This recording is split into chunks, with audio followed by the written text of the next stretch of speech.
He pushed the shopping cart too close, just a gentle bump against the young man's leg in the grocery store checkout line. Nothing more than an accident that happens a dozen times every day across America. But Marcus saw an opportunity for confrontation. "Watch. Where you're going, old man?" The words cut through the afternoon quiet of the Safeway on Maple Street like a blade. Heads turned, phones came out. But nobody moved to help. The elderly gentleman, weathered hands gripping the cart handle, silver hair neatly combed despite the ball cap pulled low over his eyes, simply nodded and stepped back. "My apologies, son. Didn't mean any trouble." That should have been the end of it. A minor inconvenience resolved with dignity and respect. But Marcus wasn't finished. At 28, with arms covered in tattoos and a voice that carried the arrogance of someone who'd never faced real consequences, he saw weakness in the old man's politeness. "Apologies don't fix stupid, Grandpa. Maybe you should stay home where you belong instead of getting in everyone's way." The cashier, a teenage girl with purple hair and nervous eyes, looked between them uncertainly. Other customers shifted uncomfortably, creating that peculiar silence that falls over public spaces when something ugly is about to unfold. The kind of silence that says everyone knows what's happening is wrong, but nobody wants to get involved. The old man's jaw tightened almost imperceptibly. Those who knew what to look for might have noticed the way his posture straightened, the subtle shift in his stance that spoke of decades of discipline and training. But Marcus was too busy enjoying his moment of dominance to pay attention to such details. "I said I was sorry." The words came out measured, controlled. "I'm just trying to buy my groceries and get home to my wife." "Your wife?" Marcus laughed, and it wasn't a pleasant sound. "She probably sent you out just to get some peace and quiet. I would too if I was stuck with some broken-down old fossil who can't even push a cart without causing problems." That's when something changed in the old man's eyes. Not anger exactly, something deeper. Something that had been forged in places where life and death decisions were made in split seconds, where the difference between coming home and not coming home depended on your ability to assess threats and respond accordingly. The other customers could sense it too, though they couldn't quite name what they were feeling. The tension in the air became palpable, electric. The teenage cashier stopped scanning items altogether, her hand frozen over the barcode scanner as she watched the scene unfold. But that wasn't just any old man standing in line at the grocery store that Tuesday afternoon in suburban Ohio. Marcus continued his verbal assault, unaware that he was about to learn a lesson that would change his perspective on respect, dignity, and the hidden stories carried by the generations who came before us. He stepped closer to the elderly gentleman, invading his personal space with the casual aggression of someone who had never encountered real resistance. "What's the matter, old-timer? Cat got your tongue? Or are you just too senile to think of a comeback?" The man in the ball cap remained silent, but his breathing had changed, deeper, more controlled, the kind of breathing technique that comes from years of training, from situations where keeping your composure meant the difference between mission success and catastrophe. A woman in her 50s, standing 2 places behind them in line, finally found her voice. "That's enough. Leave him alone." But her words carried no real authority, and Marcus dismissed her with a wave of his hand. "Mind your own business, lady. This is between me and Grandpa here." What Marcus didn't know, what none of them knew, was that the man he was tormenting had once carried wounded soldiers across a rice paddy under enemy fire in Vietnam, had earned 2 Purple Hearts and a Bronze Star for actions he'd never spoken about, not even to his wife of 47 years, had spent 3 tours in a jungle halfway around the world, fighting for the freedom that allowed ignorant young men like Marcus to mouth off in grocery stores without fear of genuine consequences. The old man's name was Robert Chen, though his friends called him Bobby. 73 years old, with arthritis in his knees and a hearing aid in his left ear that he was too proud to admit he needed. He'd been buying groceries at this same Safeway for 15 years, ever since he and Margaret had moved to the quiet suburban neighborhood after his retirement from the post office. Retirement. That's what people called it when you spent 30 years delivering mail after spending 3 years delivering something entirely different in Southeast Asia. When you traded jungle fatigues for a postal uniform, when your most dangerous encounter became an aggressive dog instead of an enemy soldier with an AK-47. Bobby had never asked for recognition or thanks, had never worn his service on his sleeve or demanded special treatment. He'd come home from Vietnam to protests and spitting and people calling him a baby killer, so he'd learned to keep his military service to himself. Better to be ignored than insulted. But standing there in the checkout line, listening to this arrogant young man mock his age and his marriage and his right to exist in public spaces, Bobby felt something stirring that he'd kept buried for decades. Not anger, exactly. Something more like disappointment. Disappointment in what his country had become, in the lack of basic respect that seemed to define modern interactions. Marcus was just getting warmed up. I bet you don't even have a job, just living off the government, right? Taking my tax dollars while you shuffle around getting in everyone's way. If you believe that dignity doesn't diminish with age, and that respect should be earned through character rather than demanded through intimidation, then you understand why what happened next was both inevitable and necessary.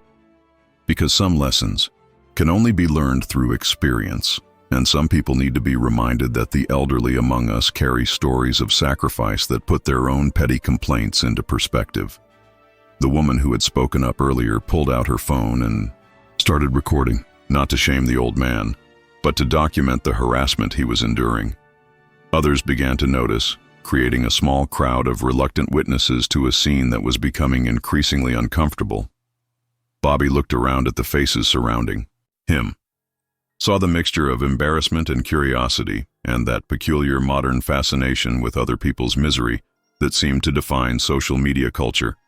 He could walk away, of course, could abandon his groceries and leave, head home to Margaret and tell her about the rude young man at the store. She'd make him tea and they'd shake their heads about the decline of common courtesy.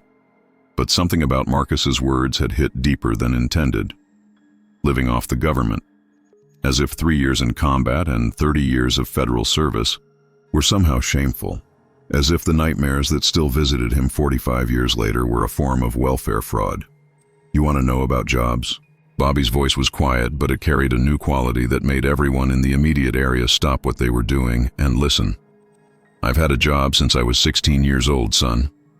Started working construction with my father, then got drafted into the army when I turned 18. Marcus rolled his eyes. Oh great, here comes the war stories. Let me guess, you were a hero, right? Saved the whole platoon or something?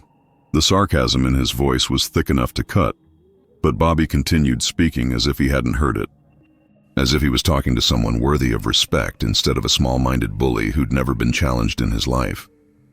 Spent 3 years in Vietnam, came home and worked for the Postal Service for 30 years. Raised 2 kids who both served their communities. My daughter's a teacher, my son's a firefighter. I've been married to the same woman for 47 years, pay my taxes, vote in every election, and volunteer at the VA hospital every Thursday. The words hung in the air like a challenge. Simple facts, delivered without drama or self-pity, but carrying the weight of a life lived with purpose and dignity. The kind of life that was becoming increasingly rare in a world obsessed with instant gratification and social media validation. But Marcus wasn't impressed. If anything, the revelation seemed to energize him, as if he'd found new ammunition for his attack. Vietnam? He laughed again, and the sound was even uglier than before. So you're one of those guys who thinks everyone owes you something because you lost a war 50 years ago? Newsflash, old man. Nobody cares about your ancient history. This is 2024, not 1970. That's when Bobby Chen did something that surprised everyone in the store, including himself. He smiled, not a bitter smile or a sarcastic one, but a genuine expression of something that might have been pity. The kind of smile that comes from understanding that the person standing in front of you is about to learn something important about himself and the world he lives in. You're right about one thing, Bobby said, his voice still calm and measured. It is 2024, which means you've had the luxury of growing up in a country where your biggest worry is waiting in line at the grocery store, where your most serious confrontation is with a 73-year-old man buying milk and bread. He paused, and in that pause, something shifted in the atmosphere of the store. The other customers were no longer looking away, no longer pretending. This wasn't their business. They were listening, really listening, perhaps for the first time in years, to someone who had something genuine to say. "You know what we were doing when we were your age?" Bobby continued. "We were figuring out how to survive in a jungle on the other side of the world, how to keep our friends alive when people were shooting at us, how to write letters home to our families when we weren't sure we'd ever see them again." Marcus opened his mouth to respond, but Bobby held up a hand, not aggressively, but with the quiet authority of someone who had earned the right to finish his thought. "And you know what the funny thing is? We did it so that you could have the freedom to stand here and disrespect us, so that you could live in a country where your biggest problem is a traffic jam or a slow internet connection or an old man who accidentally bumped into you with a shopping cart." The silence that followed was different from the uncomfortable quiet that had marked the beginning of the confrontation.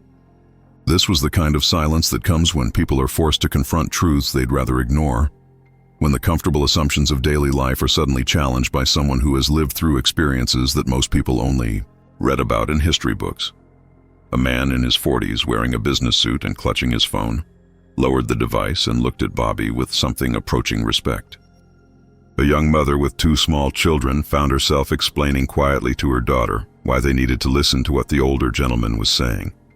But Marcus wasn't finished. Pride is a stubborn thing, especially when it's built on a foundation of ignorance and entitlement. Rather than acknowledge the wisdom in Bobby's words, rather than recognize the opportunity for growth that was being offered to him, he doubled down on his aggression. "Oh, spare me the lecture, Grandpa. You guys didn't save anything. You went to a war you couldn't win, came back and spent the next 50 years complaining about it. And now you expect us to thank you for your service?" The last phrase was delivered with air quotes and a sneer that made several people in the crowd wince. That's when Margaret Chen appeared. She'd been shopping in the pharmacy section, picking up Bobby's blood pressure medication and her arthritis prescription, when she heard raised voices from the front of the store. 71 years old, silver-haired and elegant in the way that some women of her generation managed to maintain, despite the casual degradation of modern society. "Robert?" Her voice carried the concern of someone who had spent nearly 5 decades learning to read her husband's moods and reactions. "Is everything all right?" Bobby turned toward his wife, and the transformation in his expression was immediate. The controlled tension melted away, replaced by the gentle affection of a man who had found his anchor in a chaotic world. "Everything's fine, sweetheart. Just having a conversation with this young man about respect and perspective." Margaret looked at Marcus, taking in his aggressive posture and hostile expression, then back at her husband. She'd been married to Bobby long enough to recognize the signs, the subtle indicators that told her he was operating in a different mode than his usual gentle demeanor. "Maybe we should just finish our shopping and head home," she suggested quietly. But Marcus, emboldened by what he perceived as weakness in the old man's deference to his wife, saw an opportunity to escalate the situation further. "Yeah, listen, to your wife, old man. She obviously has more sense than you do. Why don't you both shuffle on home and leave the rest of us alone?" Margaret's expression hardened. She'd spent 47 years watching her husband carry the weight of experiences he rarely discussed, had seen him wake up in cold sweats from nightmares about things that had happened before she'd even met him. She'd watched him bite his tongue through decades of casual disrespect and thoughtless comments from people who had no idea what he'd sacrificed for their comfort and security. "Young man," she said, and there was steel in her voice that surprised everyone who heard it. "You have no idea who you're talking to." Marcus laughed. "Oh, I know exactly who I'm talking to. A couple of old people who think the world owes them something because they're still breathing." What happened next would be replayed on social media thousands of times over the following weeks, shared and discussed and analyzed by everyone from military historians to social commentators. But for the people who witnessed it firsthand, it was something much simpler and more profound than viral content. It was a moment of reckoning, a collision between different generations and worldviews that forced everyone present to examine their own assumptions about respect, dignity, and the price of freedom. Margaret Chen reached into her purse and pulled out her phone. But instead of calling for help or recording the confrontation like so many others had done, she opened her photo gallery and found a picture that she'd kept there for years, even though looking at it still brought tears to her eyes. "This is who you're talking to." she said, holding the phone out so that Marcus and the growing crowd of onlookers could see the image on the screen. It was a photograph taken in 1971, black and white and slightly faded, showing a young soldier in jungle fatigues standing next to a helicopter. He was thin, too thin, with hollow eyes that had seen too much, but his posture was straight and proud. On his chest were visible the ribbons and medals that marked him as someone who had been tested under fire and had not been found wanting. The soldier in the photograph was unmistakably a younger version of the man standing quietly in the grocery store checkout line, but the contrast was startling. This wasn't the elderly gentleman with the arthritis and the hearing aid and the careful movements of someone whose body had been used hard for 7 decades. This was a warrior, someone who had been forged in the crucible of combat and had emerged with his honor intact. "This is my husband," Margaret continued, her voice growing stronger with each word. "Staff Sergeant Robert Chen, United States Army. 2 Purple Hearts for wounds received in combat. Bronze Star with V device for heroism in action, Combat Infantry Badge, Vietnam Service Medal with 4 campaign stars." She swiped to another photo, this one showing Bobby in his dress uniform, receiving a medal from a general whose face was lined with the gravity of the moment. This is him receiving his 2nd Purple Heart after spending 3 weeks in a field hospital because he refused to leave his unit when they were surrounded and outnumbered. He carried wounded soldiers to safety under enemy fire. He volunteered for the most dangerous missions because he said it wasn't fair to ask other people's sons to do what he wasn't willing to do himself. The silence in the store was now complete.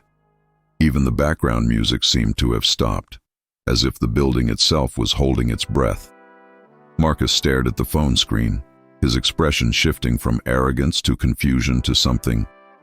That might have been the beginning of understanding, but Margaret wasn't finished. She swiped to another image, this one more recent, showing Bobby in civilian clothes standing with a group of younger men in military uniforms. This is him last month at the VA hospital, where he volunteers every Thursday to help younger veterans deal with PTSD and adjustment issues, because even at 73, even with his own health problems and his own nightmares that still wake him up some nights, he believes in taking care of the people who served after him. A woman near the back of the crowd began to cry. A man who had been recording on his phone slowly lowered the device, as if he'd suddenly realized that what he was witnessing was too sacred to be reduced to social media content. Marcus's face had gone pale. The aggressive posture was melting away, replaced by something that looked uncomfortably like shame. But pride is a persistent thing, and he made one last attempt to salvage his position. I didn't know. But that doesn't give him the right to... The right to what? Bobby's voice cut through the excuse with quiet authority. The right to shop for groceries? The right to exist in public without being harassed by someone who's never faced a day of real hardship in his life? He stepped closer to Marcus, not threateningly, but with the measured approach of someone who had learned long ago that the most important battles are often fought with words rather than weapons. "You want to know what rights I earned, son? I earned the right to come home to a country where young men like you can mouth off to their elders without fear of being shot or imprisoned or disappeared in the middle of the night. I earned the right to live in a place where your biggest worry is waiting in line at the grocery store instead of wondering whether you'll survive until morning." The crowd had grown larger now, drawing people from other parts of the store who had heard about the confrontation and wanted to see what was happening. But the mood had shifted completely from the voyeuristic curiosity that typically accompanies public disputes. This felt more like a moment of collective education, as if an entire generation was being forced to confront truths about sacrifice and service that they had chosen to ignore. Bobby looked around at the faces surrounding him, seeing the mixture of shame and respect and genuine curiosity in their expressions. These were good people, he realized. They'd just forgotten, in the comfort and safety of their modern lives, that their freedom had been purchased with blood and maintained through the continued service of people they passed on the street every day without a second thought. "I don't tell people about my service," he continued, his voice carrying to every corner of the gathered crowd. "Never have. Came home to a country that called us killers and treated us like criminals. Learned to keep quiet about where I'd been and what I'd done. But maybe that was a mistake." He turned back to Marcus, who was now staring at the floor, unable to meet the older man's eyes. Maybe we've been too quiet for too long. Maybe we've let you forget that the freedom you take for granted was paid for by people who were willing to sacrifice everything, their youth, their health, their peace of mind, sometimes their lives, so that you could grow up in a country where your biggest enemy is boredom and your greatest challenge is choosing what to watch on Netflix. The words hit their target with surgical precision.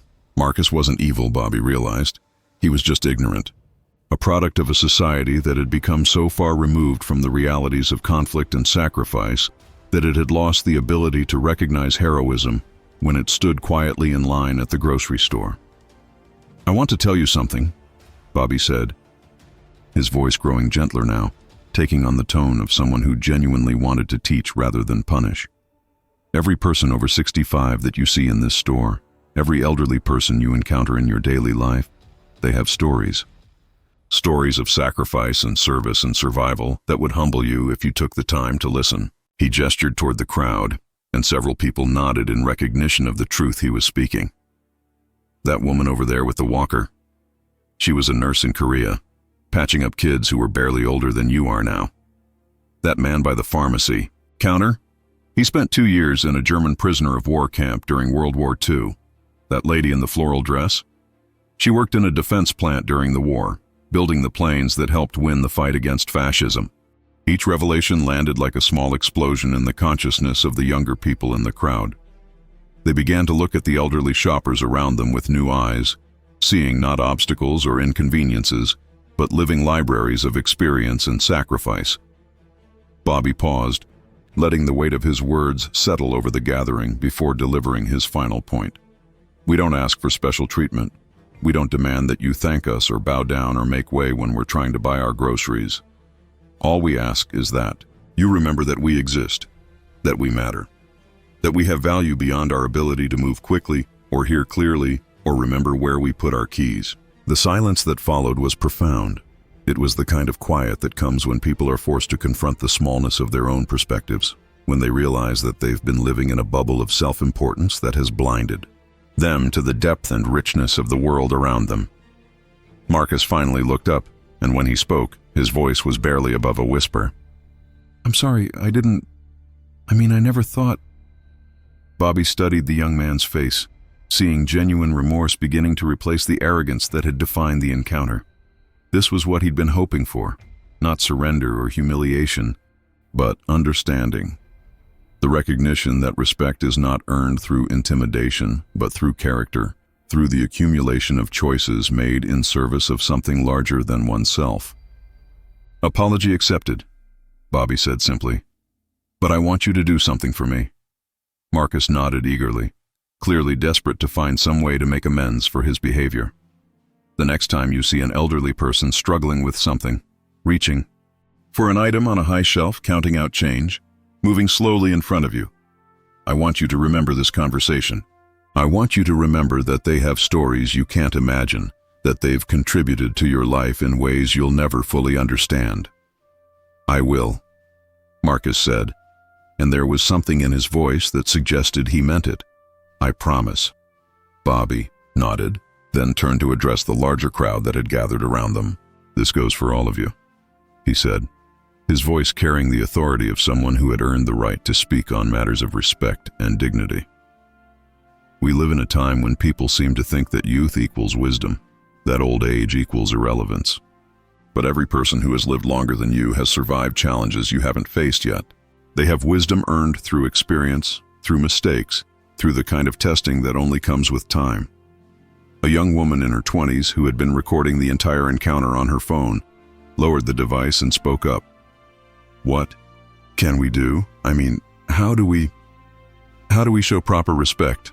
Bobby smiled at her, appreciating the sincerity in her question. "Start by seeing us," he said, "really seeing us. We're not obstacles or inconveniences. We're not symbols of everything that's wrong with the past. We're people with full lives and rich experiences and valuable perspectives. When you encounter us in your daily life, take a moment to consider that we might have something to offer beyond our apparent limitations." He paused, looking around at the faces of the younger people in the crowd. "Ask questions, not invasive ones, but genuine inquiries about our experiences.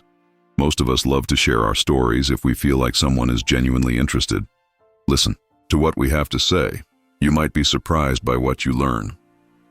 An older woman who had been shopping nearby stepped forward. She was probably in her late 70s with silver hair and eyes that sparkled with intelligence and humor. "If I may add something," she said, and Bobby nodded encouragingly.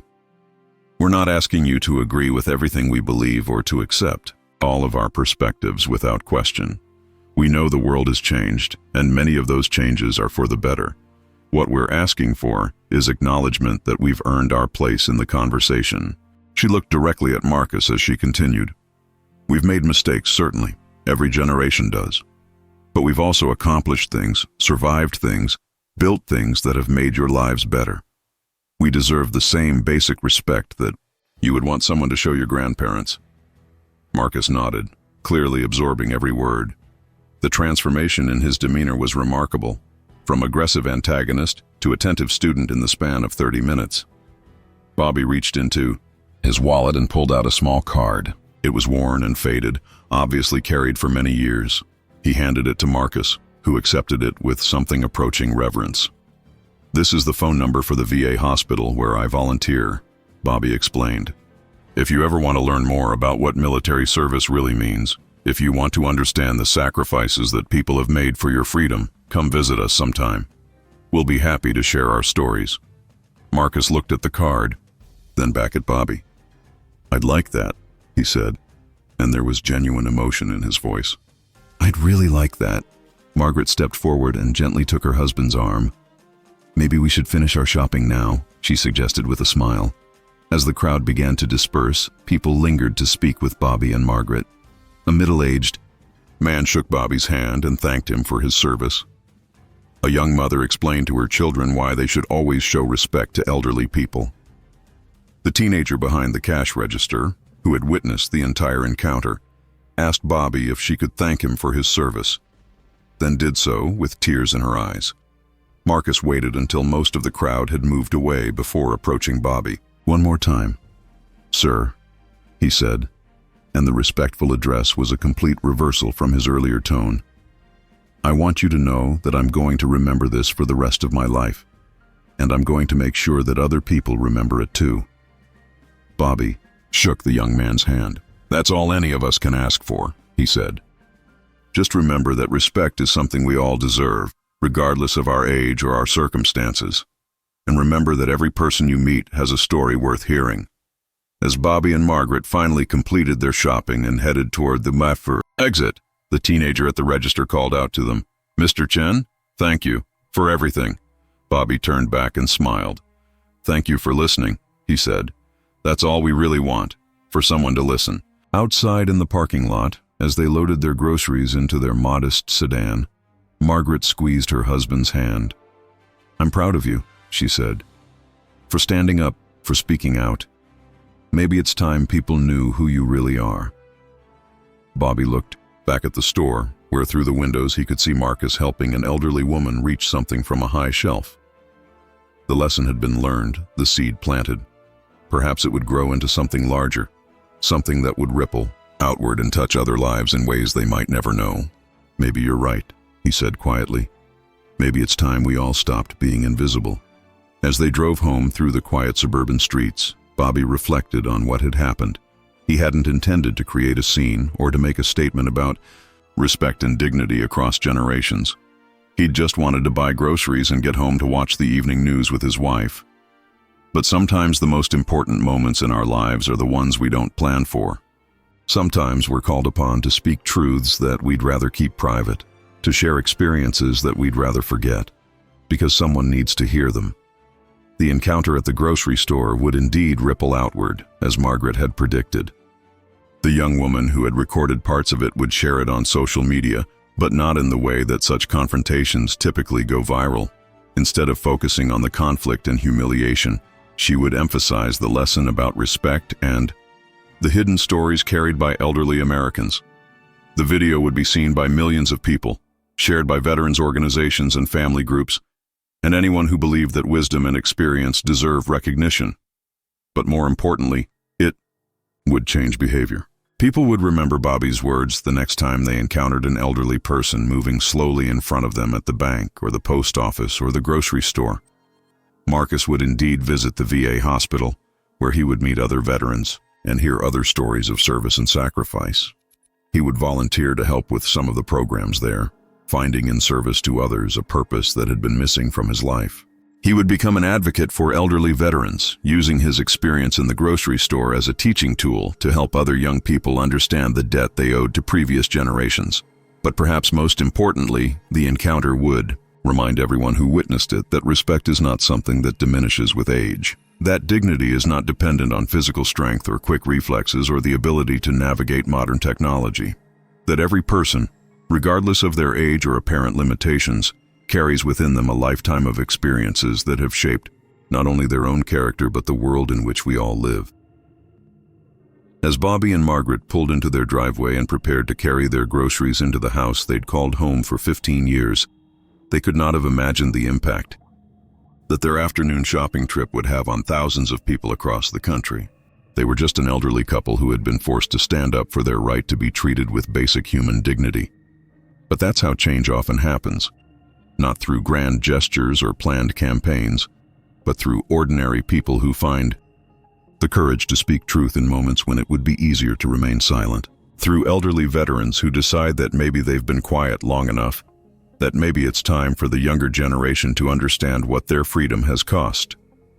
If this story has reminded you that respect transcends age, that wisdom comes from experience, and that every elderly person you encounter has lived through history that you've only read about in books, then Bobby Chen's lesson has reached you too. Take a moment to consider the elderly people in your own life, your grandparents, your neighbors, the strangers you pass on the street. What stories might they have to tell? What lessons might they be waiting to share, if only someone would take the time to listen and show them the respect they've earned through a lifetime of service, sacrifice, and survival. The next time you see an elderly person struggling with something that seems simple to you, remember Bobby Chen standing in that grocery store checkout line.